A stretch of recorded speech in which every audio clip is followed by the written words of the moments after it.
Significant digits, Epilogue. Έσχατος εχθρός καταργείται ο θάνατος. The Tower, June 1st, 1999, 3 weeks later. Hermione gave herself a moment to look around the room, moving from face to face. So few familiar faces: Percy Weasley, Amelia Bones, and Dolores Umbridge. Percy was smiling confidently on her left, while Amelia and Dolores were engaged in whispered conversations with their neighbors. Many more of those present were relatively new, either to her or to the Tower.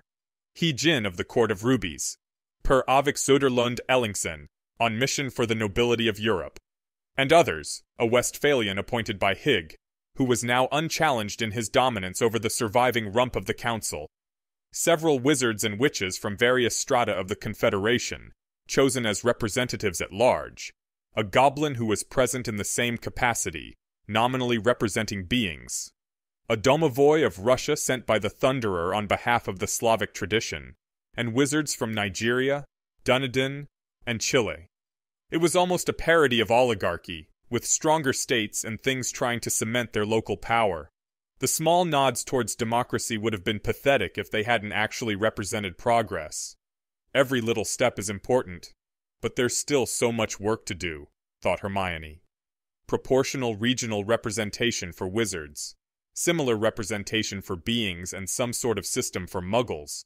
A federal system to incorporate adversarial interests, strong backing for select NGOs for science and healing, and so much more. She could almost see the future stretching out ahead of her, in all of its strangeness and complexity. It might have been disheartening if Hermione hadn't been so eager to get started. There were so many lives to save, and she was in a position to help without a minute of delay. She smiled. Not one more minute.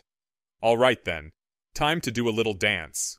Thank you everyone for coming, said Percy. You should all have an itinerary, but I have extras if you need them.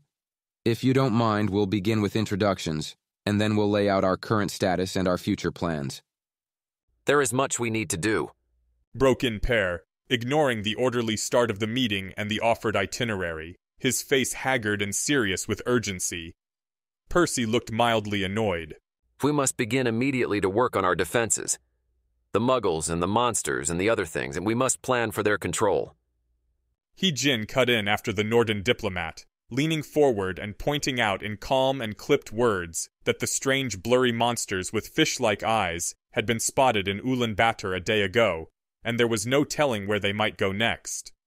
The Westphalian agreed, nodding along with the Mandarin and adding, Our resources are a fraction of what they were, and it's taking everything we have simply to maintain the statute of secrecy. And that's not even mentioning the villains behind it all, the ones Reg called the Three. Yes, said Hermione, rising up from her seat slightly. The others quieted, and attention focused on her. You are all absolutely right, she said, and she put force behind her words. Cold steel. She pressed her lips tightly together, then gave a small nod, as though in confirmation of some inner resolution. Our current situation has become untenable, she continued. If another attack arrived, we'd be wiped out. There is one member of the Three at large, assuming we have not fallen prey to misinformation in that regard.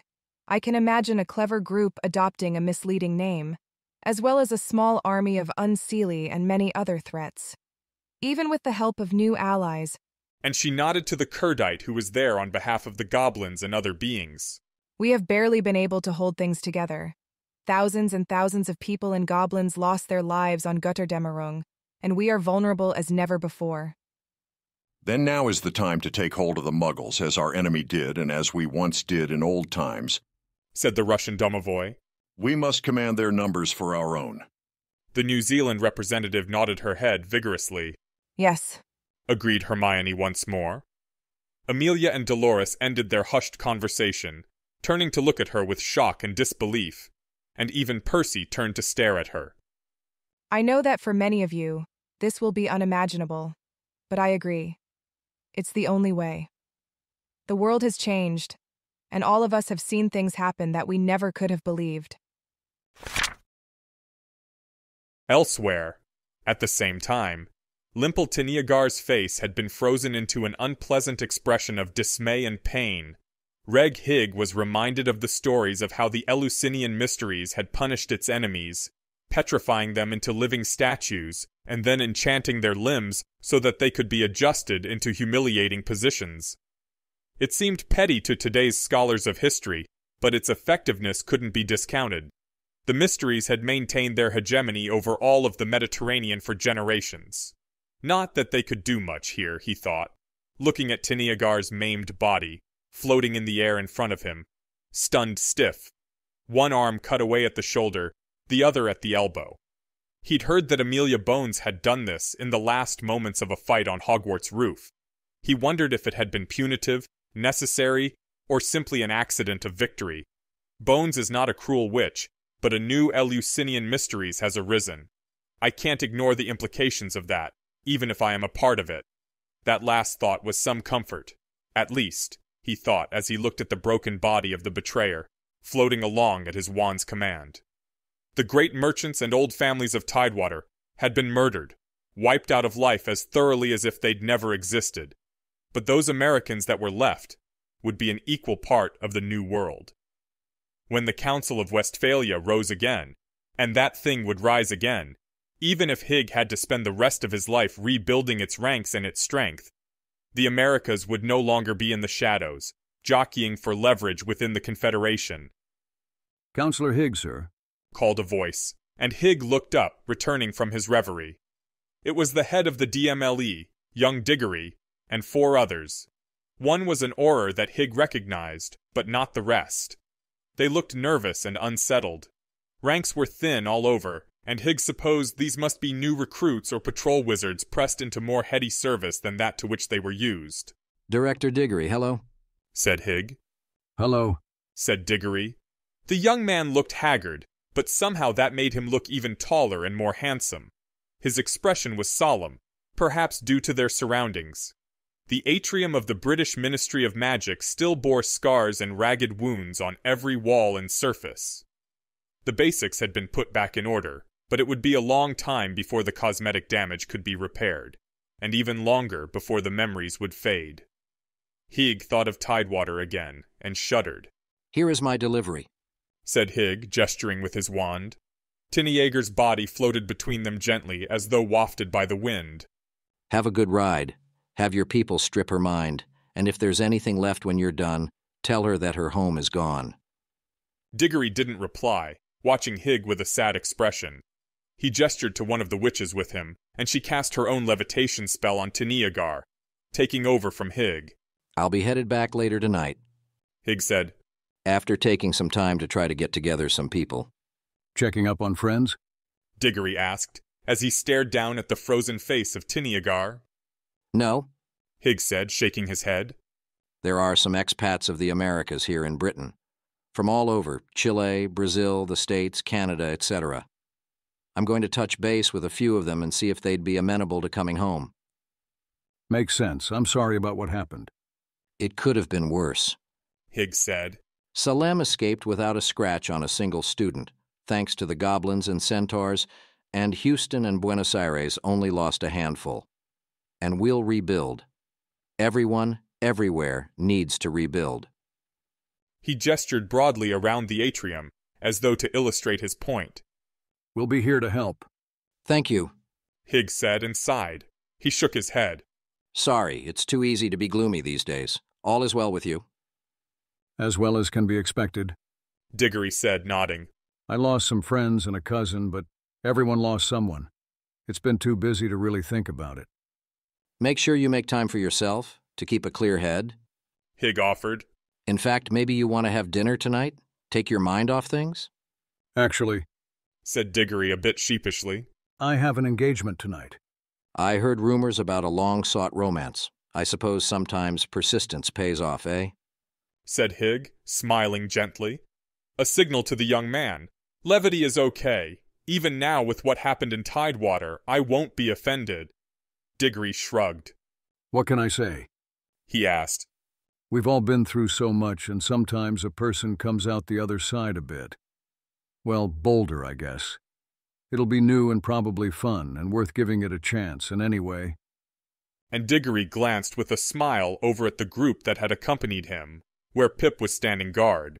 He did save my life. Pip noticed their attention. He smiled hugely and gave them a little wave.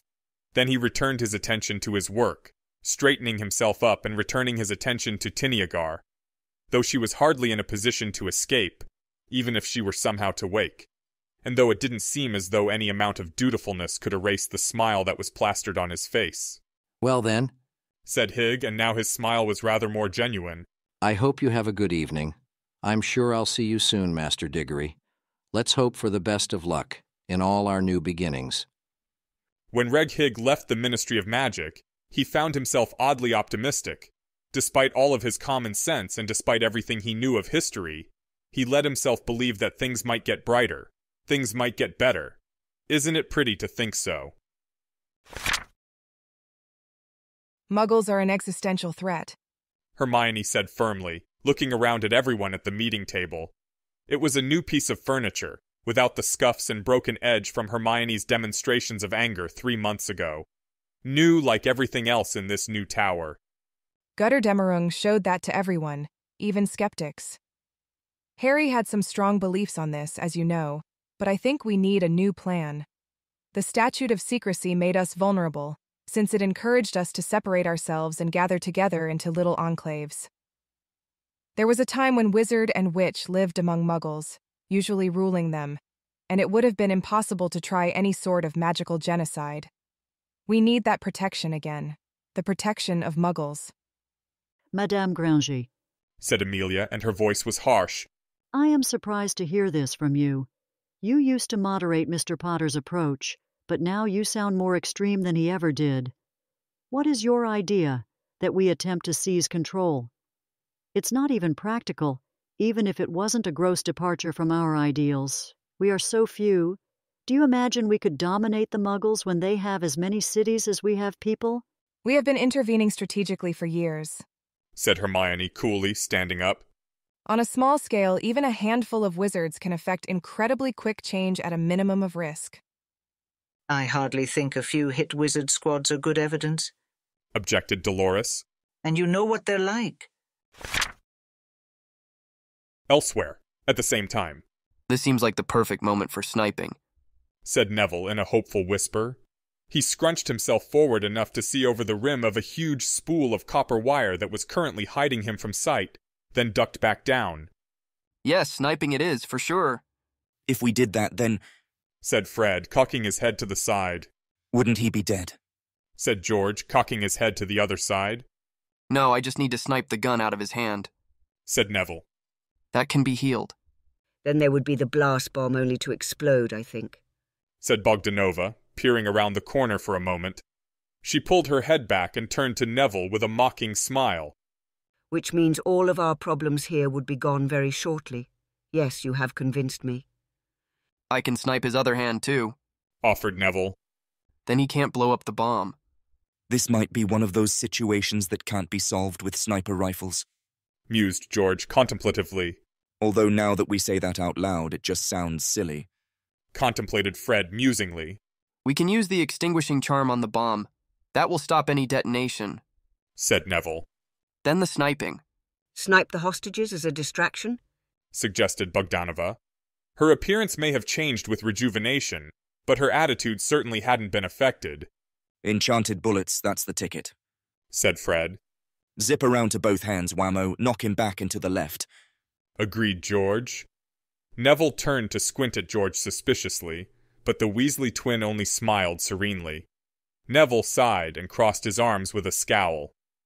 Fine, the same as always then. Don't worry, Nev, said George consolingly. You'll get your chance someday. There will be another time the world is about to end, and then you'll just nip in and snipe the arch-villain just in time to save everyone, said Fred, nodding. Happens all the time, said George. Definitely not a unique opportunity for awesomeness, said Fred.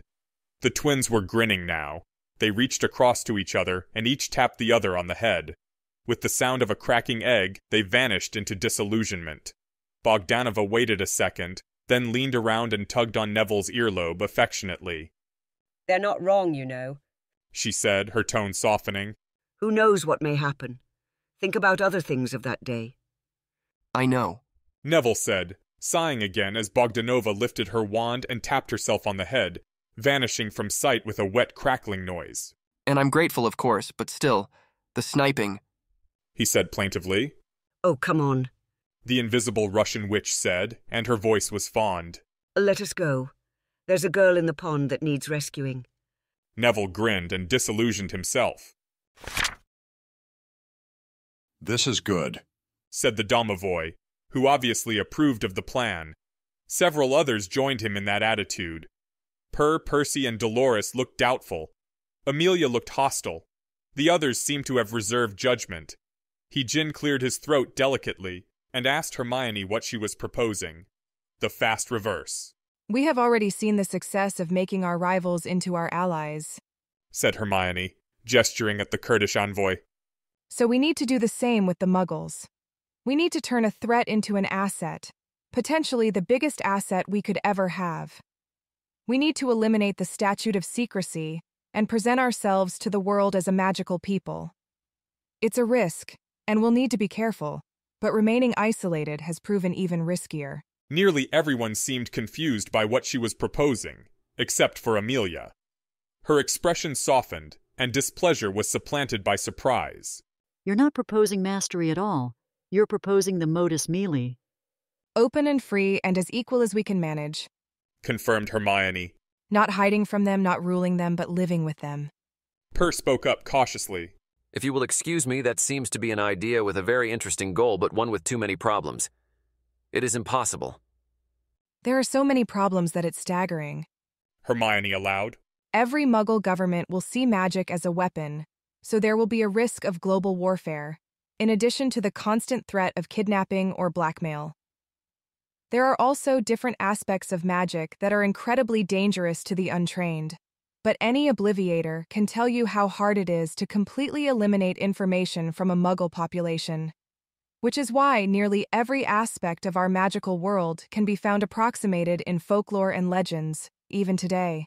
And of course, there's every possibility we'd face a return to the days of witch hunts and inquisitions, especially after recent events. But you believe you have a solution, Amelia said quietly, speaking over the murmurs of the others. It is possible that the Mirror of Noilatov can be used to alter the terms under which our world operates, said Hermione. It is also possible that the Goblet of Fire can be used to bind people without their conscious knowledge, if it will recognize a proxy in terms of political representatives.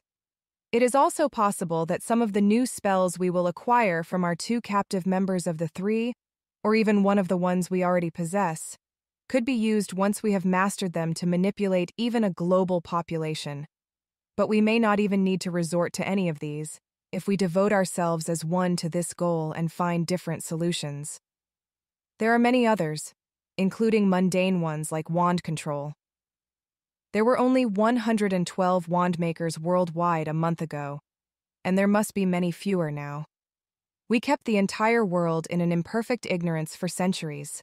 Surely if we really try, we can manage a transition without too much damage.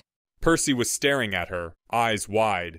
He'd realized what she was saying, her true message, before anyone else. But he didn't seem angry. He seemed awed. It might be hard, Hermione added.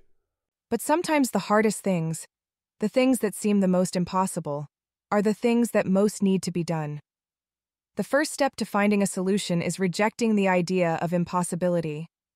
Then you just take the first, hard, scary step. Elsewhere, at the same time, Nikita's Seihan knocked gingerly on the door to the cottage at Kulek Boaza. There was no answer. Nikitas frowned and turned around, glancing behind himself to where Tonks, Jessie, and Erg were watching. Tonks smiled and nodded, miming a knock. Nikitas turned back around and knocked a second time, more loudly. He knew he should be nervous, but really only felt a distant discomfort. Hello? Said a voice in the local Greek. The door cracked open slowly. Is this the Seihan house? Said Nikitas in the same tongue. He felt like he was in a dream. The door swung open, and a big bluff man stood there. He was bearded and florid, and his eyes were wide. Nikitas, you've come back to us? Dolores said something first, in a syrupy voice that was unusually quiet. Miss Granger, the mirror, and the goblet, and the new spell. Aren't these all things you could have already done? Couldn't you have? Did you? Jin was out of his seat, glaring at Hermione as though his eyes were capable of murder under their own power. The Westphalian had gone pale. Per was looking rapidly around him, not having yet understood but too afraid to ask. Hermione stood and stepped away from the table, and walked to the room's window. Dramatic pose at the window. Put my silhouette against the sky. Like so. She looked out and down, at the clouds rolling beneath the tower as the building lightly floated along, borne up by the salvaged Akem of the Shafiq. The scarab statues had been recovered from the wreckage of the Declaration of Intent. The new tower, still only a fragment of its future self, was buoyed up in the sky, unassailable, invisible, and puissant. The people in this room represented enough power and influence to sway the Confederation. They'd fought a global war together, and now faced new challenges in a new world. They'd been forged out of a disparate and violent assemblage of fractious things, and could now be united. Fear could do it. She could threaten most of them. They might seek her death and plot against her, but they'd obey. She knew that Draco would do it that way, if he were in her position. A cold and intimidating speech, leveraging all his power and influence, and enlisting the weak as his enforcers. Persuasion could do it. She could convince most of them. They wouldn't be wholly won over, and may later change their minds, but they'd agree. She knew that Harry would do it that way, if he were in her position. A bold and inspirational speech, changing as many minds as possible, and backed up with redundant plans to handle anyone who was recalcitrant. But she wasn't Draco, and she wasn't Harry. They'd each stepped away from these things, perhaps permanently.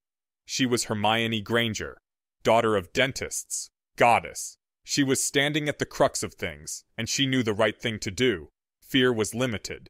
Draco had been afraid all of his life, in one sense, but he'd still found the courage to face the worst and overcome it. A single lever was all it took to overturn fear. Persuasion was limited.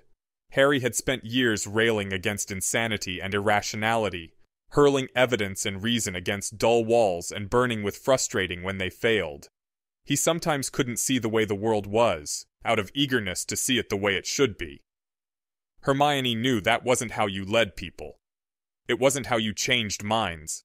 She had led the returned, and she knew why. She had led soldiers, and she knew why they'd followed her on the battlefield. She had led the people, and she knew why they wanted to touch her hand and worshipped her. Hermione had died twice, and she knew what she'd followed back to this world. She knew what people would follow. They followed the light.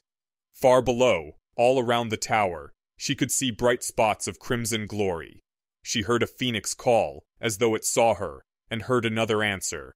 Hermione turned around and smiled, and began to speak. She brought her own special gift. She brought hope. Hogwarts School of Witchcraft and Wizardry. Yesterday. It just seems unlike you is all. Hermione said to Harry, watching him curiously. She opened a satchel and looked inside, but the extended space within was still empty. I think my part in this is over, Harry said, shrugging. He was silent for a moment as he finishing bolting down the vanishing cabinet inside of the spherical silver ship, then he stood back and surveyed his work. He nodded approvingly and turned back to Hermione. And I'll be within reach from time to time. I might need help. Hermione frowned. You'll need a lot of books, and you might get lonely, but as far as we can tell, there's no limit to that cabinet. You don't even really need to go at all, since you could just as easily live here and check in on your ship once a month. So this is really you taking a sabbatical from everything. And that's fine, but I think I'm the one who's going to be asking you for help. Be ready to pop on through, the first time I encounter an insuperable problem. Well, see, here's the thing, Harry said, leaning down with a silver wire rack so that he could affix it to the interior of the ship. You remember all of my work with Luna, looking into the nature of magic? Magical theory has come quite a ways since we started to systematically eliminate possibilities. and we found some pretty amazing things when we looked at the brains of people casting spells. We never did have enough of a chance to discuss it, I think. He mused. Anyway, I pretty much have just one strong hypothesis now. And it fits with what we know about Merlin, and explains a lot. Spoken magic and wandless magic look almost the same when you see how they're expressed. Bets and posts and all the rest in specific patterns, even though the interference each spell generates might be completely different. The same effect, the same patterns. It's not a far inferential leap to conclude that the pattern is a command, like you might give to a computer. If you're magical in nature, then something in the universe knows to pay attention to that command. Now, it's possible that it's just the nature of the universe that specific electrochemical patterns in our neurology trigger complicated phenomena. I've read weirder theories, but that opens up a big question. Why are we the only ones? It's the Fermi paradox on an even bigger scale. There are so many planets where life could evolve, out there in the universe. And the existence of magic means that a lot of the normal answers probably don't work.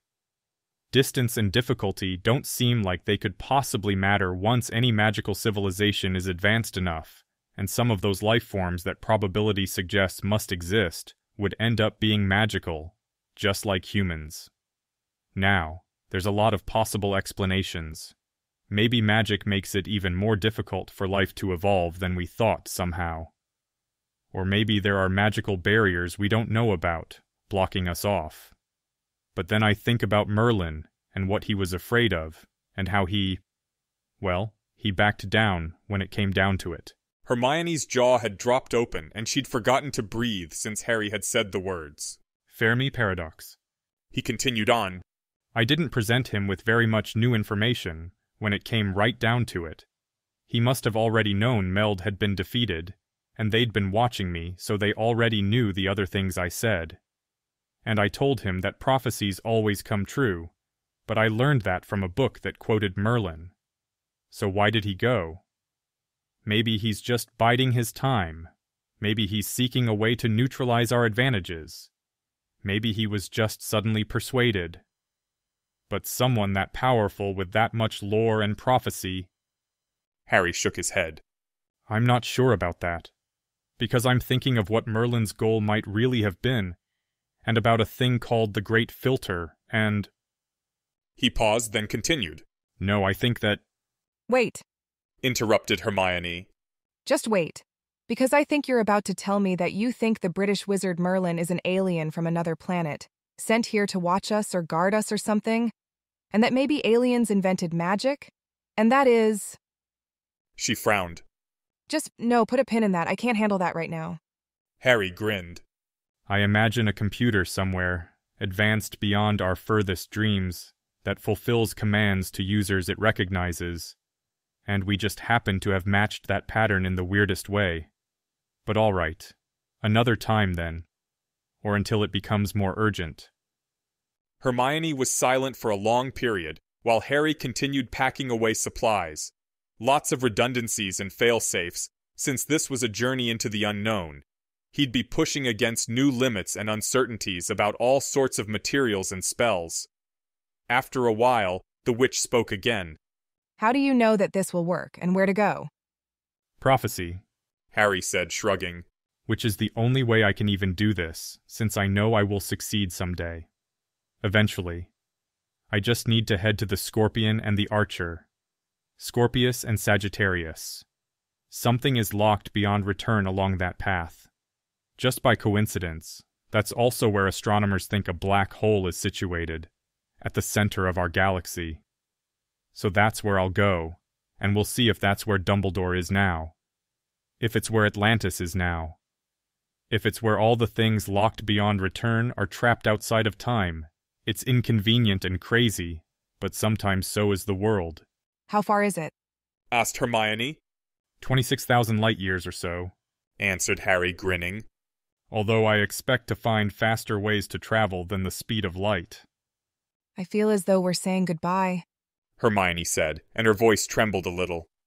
Which is stupid because you'll probably be back for lunch next week once you start to need someone to talk to. But you really are leaving. I'm leaving, Harry said. And you're leaving me in charge. You're in charge. Harry agreed. Oh, I have 3 things to give you. Might as well give them over now. He reached into his pocket and pulled out a milky white stone. The Spirit Stone, the last of the Deathly Hallows. Yours now in truth, along with the others. She accepted it, wordlessly. It was also reportedly a Horcrux of Voldemort.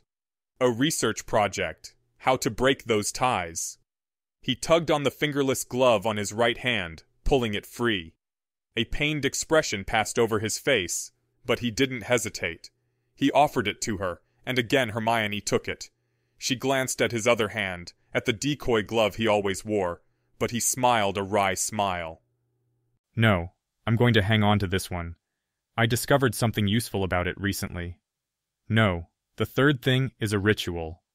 It's a sacrificial ritual, a dangerous one, but an important one. The most important one, really. Wait, what? It was one of the only things I could think to do at the end. I couldn't fight, not really. And I only knew one thing that had impressed anyone in the 3. A ritual that he saw in my mind, one I'd never actually done. I had it in my mind, all the principles. I'm really not sure how to explain it. It just works out somehow when you're inventing a spell. And Meld had told me I was being stupid not to use it. Harry pulled a folded parchment from his pocket carefully and handed it over to her. I still think he's wrong, and I'm still not sure if it's the right thing. But I did use it once, to fulfill a promise. I picked a star that seemed least likely to have any negative consequences. A Bach globule that would only have existed as a star for a few thousand years, as best I could figure. Hermione took the parchment. She didn't know what to say, didn't know how to react to a succession of surprises that seemed too great to be borne. All she could think was a single sentence, a miraculous sentence that embraced the multitude of stars scattered throughout her mind's eye, each one now with a name, "We can save everyone." She smiled gently. Her eyes were wet. Malfoy Manor. The small family accepted no visitors and seldom left the house. It was a strange, new way to live, as though ambition were sated, as though ambition had reached its natural end. Surely it was temporary, for the gnawing of desire never rests for long. But for a time, the family wanted for nothing. They were together, and they were content. Sometimes they played music, or had long conversations, or spent entire afternoons in cooking elaborate meals. But often, they simply sat with each other in silence. It was a happy and full silence where nothing needed to be said, because everything important was known. From time to time, Draco would close his eyes and hold them that way for a long time before opening them again, as though testing what he was seeing. But nothing changed, and every time he would open them again, Draco would see his father anew, holding his mother's hand. He smiled gently. His eyes were wet. Somewhere beyond Earth, and everything else we know. Somewhere in the darkness of space. Soon. Harry took a deep breath, and then let it out, slowly. It sounded very loud inside of his ship. He held the glove from his left hand, and examined it with a smile. He touched the curved fragment of the Cup of Midnight that was bound there. A decoy he'd worn for years, to balance the Stone of Permanence. Impervious to harm and enchantment and damage, and always close to him. He pushed hard on the underside of the smooth piece of pottery, twisted it to the side, and then pushed down on it. There was a small click, and the piece of broken earthenware slid upwards, revealing the round aperture to an extended space sheltered beneath. Harry set the glove on the floor of the ship. He reached over to pick up a book from a small shelf where he'd placed it earlier, and then stepped into the glove. It drew him in, delicately. Finding his way past all of the traps and security precautions had taken him weeks. Removing a substantial part of a mass of tungsten had taken almost as long, since he'd needed to be extremely careful. In this, after all, he was entirely alone, but he'd done it. He sat on a small stool and smiled. "Hello, Professor. I brought a book, and I thought I'd read to you today." "That would be acceptable, Mr. Potter," said Voldemort. It's called The Feynman Lectures on Physics, and it's one of my favorites. Is it long? Yes. Then begin at your leisure, Mr. Potter. Harry didn't begin right away. He just looked at the box for a moment. He smiled gently. His eyes were wet.